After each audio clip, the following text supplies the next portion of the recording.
probably set this thing up.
А? Точно, есть.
Top wage, man. Union wages. They don't know that. It's going to state over here.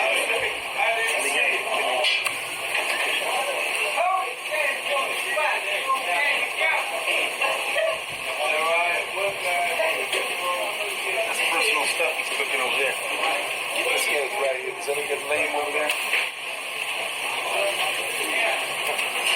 He's a good cheese over here. Sentences of up to 5 years in county jails, with the state paying the counties back for what it costs. The proposal would have to be approved, of course, by the legislature.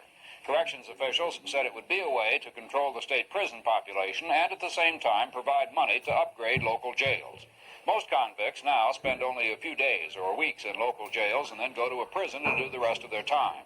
Corrections Director Larry Meacham said that if the proposal is adopted, dangerous convicts would still be sent to prisons. Tulsa County Sheriff Frank Thurman said this afternoon that the idea didn't particularly appeal to him because the Tulsa City County Jail is already running at capacity. A grand jury in suburban New York today indicted 7 persons on murder and robbery charges in connection with last month's botched robbery of a Brinks truck. A guard and 2 policemen were killed in that shootout. Those charged are Weather Underground members Catherine Boudin, Judith Clark, and David Gilbert, former Black Liberation Army member Nathaniel Burns, and Samuel Brown, who has a long criminal record. Sources say tonight that Marilyn Jean Buck, a convicted Black Liberation Army gunrunner, and Anthony Laborde, a BLA member, also are named in the sealed indictment. Those 2 are the subjects of a nationwide search.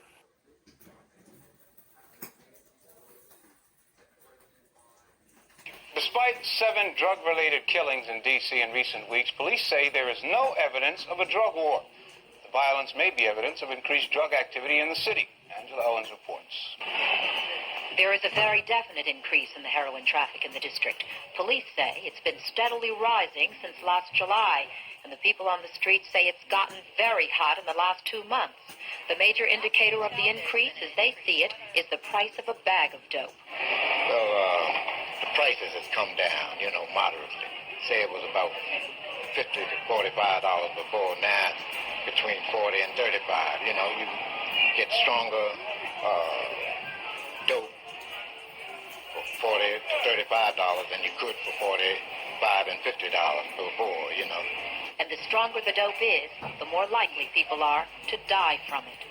Well, for the last 2 years, including so far this year, the numbers of narcotic-related overdose fatalities are substantially in excess of what they were in 1978, for example. And the rate this year is about what it was last year. We've had 13 overdose deaths so far in 1980, and fatalities we've noticed over the last almost 10 years now reflect very precisely and are a very good barometer of what's happening on the street. The district has an estimated 11,000 addicts who may have $100 to $150 a day habits. Well, this means big money to the dealers. The addicts are buying and putting into their veins up to $1.5 million in dope every day. Well, where is all the dope coming from? Iran, Afghanistan, and Pakistan mainly. This according to the Drug Enforcement Administration. Well, in April, we saw the gravity of the heroin and opium addiction problems in southwestern Asia, where more opium is being produced than anywhere else in the world. 2/3 of what's produced there, we're told, will be used there and in Europe. The rest, well, it's being shipped out to the United States. If our estimates are correct, and these 60 metric tons is converted to heroin, this would be enough to supply the United States for several years. And we must also keep in mind that if a bumper crop of opium in Southeast Asia occurs within the near future, you'll have both types of heroin linking up, and which could develop into a serious heroin epidemic in this country.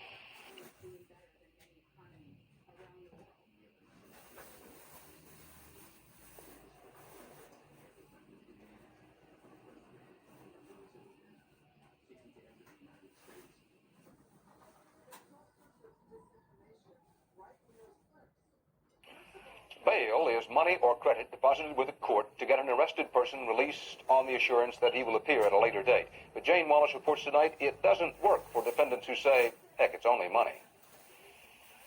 Police put thousands of hours into busting big drug suspects. They're prepared to risk lives in the process. But now Florida agents are running into something they were not prepared for. Watching all that work walk away as soon as the wealthy ones get to court. They are the biggest fish that there is in drug trafficking in the United States. That have been let go. That have been let go. Certainly, former Florida Supreme Court Justice David McCain is gone, charged with drug smuggling. Despite high bond, McCain skipped his arraignment last month. Alberto Martinez, $450,000 worth of assurance he would appear. Then he disappeared. Jose Cabrera, $1 million bond, now believed back in Colombia. And Max Gottlieb. The court collected his $500,000. They're still looking for Gottlieb. Even a sum as large as that is only a small cost of doing business in the narcotics trade. The bonds are too low. These are major traffickers. They are receiving in profits multi-millions of dollars. The government estimates Florida drug traffic does $7 to $12 billion worth of business every year. That would rank it second only to tourism. Prosecutors want the law changed so that judges can declare a defendant a danger to the community and use that to set even higher bonds or no bonds at all. Drug lawyers find that constitutionally frightening. It destroys the presumption of innocence, destroys the concept of bail, and I think destroys what the Bill of Rights is all about. Both sides agree the framers of the Constitution never envisioned crime paying quite so well.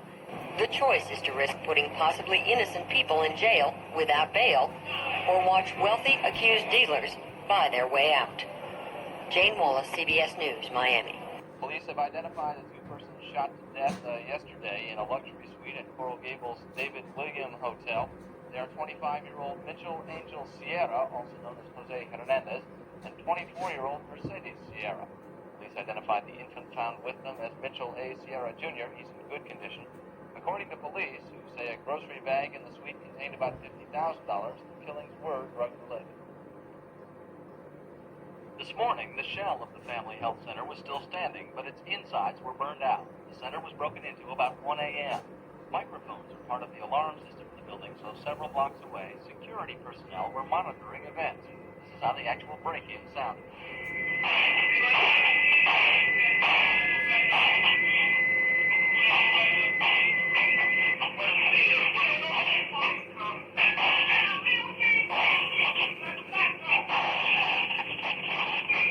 The tape goes on for about 3 hours. The microphones were not destroyed until about 4 a.m. Firemen with a police escort didn't arrive until after 7. Health Center Director Jesse Trice says area residents can go to another Family Health Center on 27th Avenue. That free transportation will be provided. Rachel Smith wanted to take her baby to the doctor today.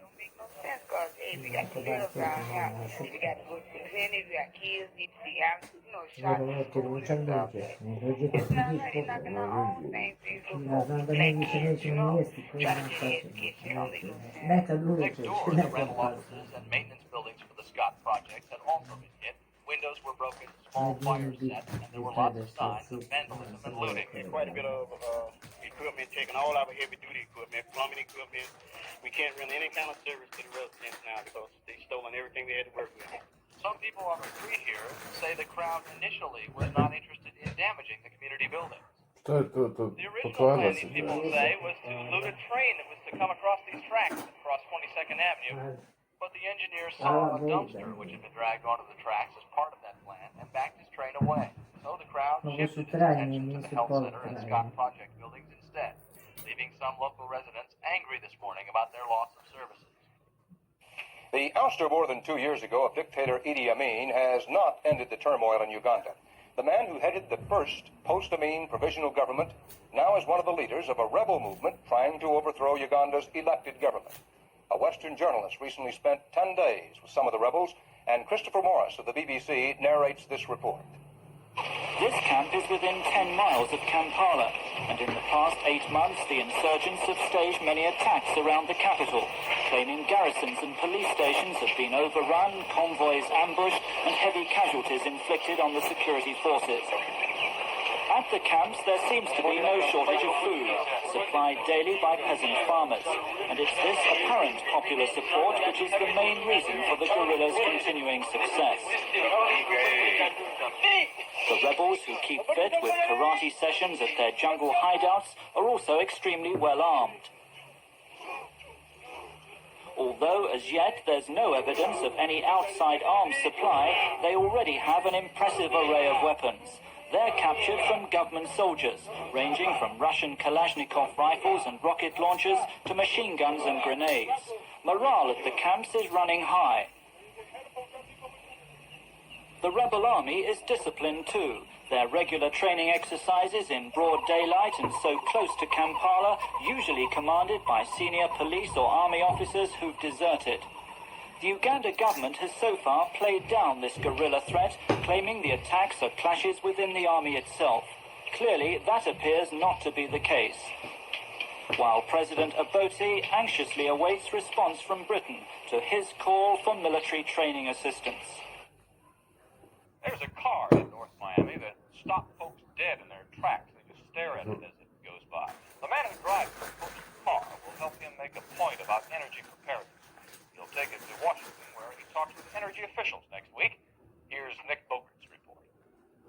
The limousine's an eye-opener anyway, but the trailer on the back is what really sets it apart. It's a gas generator, and retired automotive engineer Harry LaFontaine fuels it with wood, waste wood from a furniture company.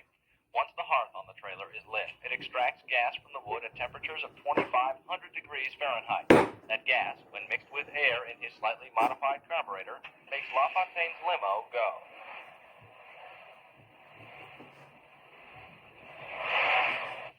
You lose around 25% in the actual BTU output. And of course, there's an added weight of the generator. Otherwise, it's very much the same.